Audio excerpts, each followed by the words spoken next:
여러분, 국내 증시는 최근 들어 왜 미국과 디커플링이 심해지고 있을까요? 지금부터 함께 살펴보겠습니다. 먼저 미국은 다양한 산업이 고르게 발달한 경제 구조를 통해 기술, 금융, 헬스케어 등 여러 분야에서 글로벌 리더 역할을 하고 있습니다. 이에 반해 우리나라는 제조업과 수출 중심으로 경제가 많이 치우쳐 있어 글로벌 경기 흐름에 더 민감하게 반응할 수밖에 없습니다.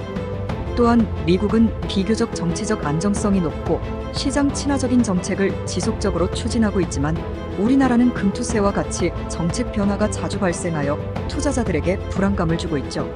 마지막으로 기업의 지배구조 역시 무시할 수 없는 중요한 요인인데요. 투명하고 효율적인 지배구조를 가진 기업이 다수를 차지하고 있는 미국 시장에 반해 우리는 아직 대기업 중심의 지배구조가 잔재해 있는 경우가 많습니다. 이러한 차이는 주식의 수익률을 시장 요인과 기업 규모 요인, 그리고 가치 요인으로 설명하는 파마 프렌치 모델을 통해서도 증명할 수 있는데요. 우선 미국은 중소형주도 활발히 거래되며 높은 성장 가능성으로 인해 중소형주가 대형주보다 상대적으로 양호한 수익률을 보이는 경우가 많습니다. 게다가 미국 시장에서는 가치주와 성장주의 차이가 명확하며 가치주가 장기적으로 안정적인 수익률을 보이는 경향이 있는데요. 이는 노벨상을 수상한 유진 파마 교수가 이미 실증 자료를 통해 입증한 사실이기도 하죠. 반면 한국 증시는 제조업과 수출 중심의 특정 대기업이 시장을 주도하는 경향이 강합니다. 이에 따라 대형주가 중소형주에 비해 상대적으로 안정적인 수익률을 보이는 편인데요. 이는 소형주 효과가 미국보다 덜 중요하게 작용한다는 것을 의미합니다. 또한 한국에서도 가치주와 성장주의 차이는 존재하지만 대기업 중심의 시장 구조로 인해 가치주가 덜 부각되는 경향이 있죠. 이러한 사실은 코스피 시장에 대한 실증 분석을 통해서도 여실히 드러나는데요.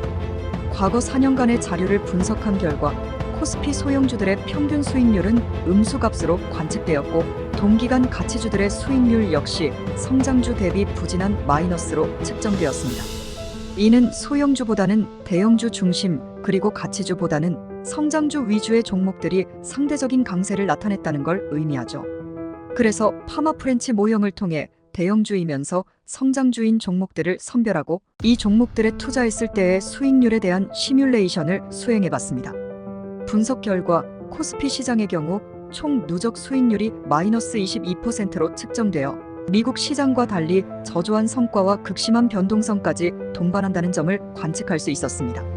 결국 국내 증시는 특정 산업에 치우쳐 있고 대기업 중심의 구조를 가지고 있지만 이러한 현실을 고려하더라도 부진한 수익률을 면치 못했다는 결론을 얻을 수 있었습니다. 그렇다면 과연 국내 증시는 답이 없는 시장일까요? 이에 대한 의구심을 해결하기 위해 몇 가지 실험을 추가로 진행해봤습니다. 우선 분석 대상은 상대적으로 코스피에 비해 시가총액의 규모가 작고 대기업의 영향력에서 비교적 자유로운 코스닥 시장으로 선정했습니다. 그리고 파마 프렌치 3요인 모형의 모멘텀과 수익성이라는 두 가지 지표를 더 추가한 뒤 조건을 모두 만족하는 종목들에 대해 시뮬레이션을 수행해봤는데요. 분석 결과 누적 수익률은 약 154%, 샤프 비율과 젠센의 알파, 정보 비율 모두 시장 대비 양호한 결과를 기록했다는 점을 관측했습니다. 이는 코스닥 시장의 경우 친환경 에너지, 인공지능, 바이오와 같은 첨단 기술 산업에 속한 주식들이 많이 분포해 있기 때문인 것으로 판단됩니다. 특히 모멘텀 요인을 가진 주식들이 좋은 성과를 보였다는 점에서 장기적인 투자 성향을 가진 주체들도 다수 분포하고 있다는 점을 추론할 수 있었습니다. 이는 한국 시장의 진화 과정에서도 중요한 시사점을 제공하는데요. 바로 대기업 중심의 경제만으로는 지금과 같은 저성장 국면을 벗어날 수 없다는 사실이죠. 최근 몇 년간 미국의 빅테크들은 인공지능이라는 혁신 기술에 천문학적인 금액을 투자한 반면 국내의 대기업들은 기존의 시장 지배력을 활용한 이익 극대화에만 혈안이 되어 있었습니다.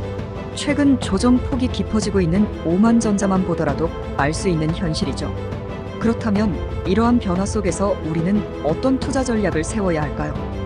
바로 혁신 기술 중심의 중소형 기업에 주목하는 전략이 유효할 것이라 판단됩니다. 또한 기업의 수익성도 고려한다면 재무적 안정성에 대한 요건도 충족할 수 있기 때문에 신기술 중심의 포트폴리오를 더 안정적으로 만들 수 있는데요. 다음 시간에는 이러한 종목들을 선별하는 방법에 대해 자세히 알아보도록 하겠습니다. 시청해주셔서 감사합니다.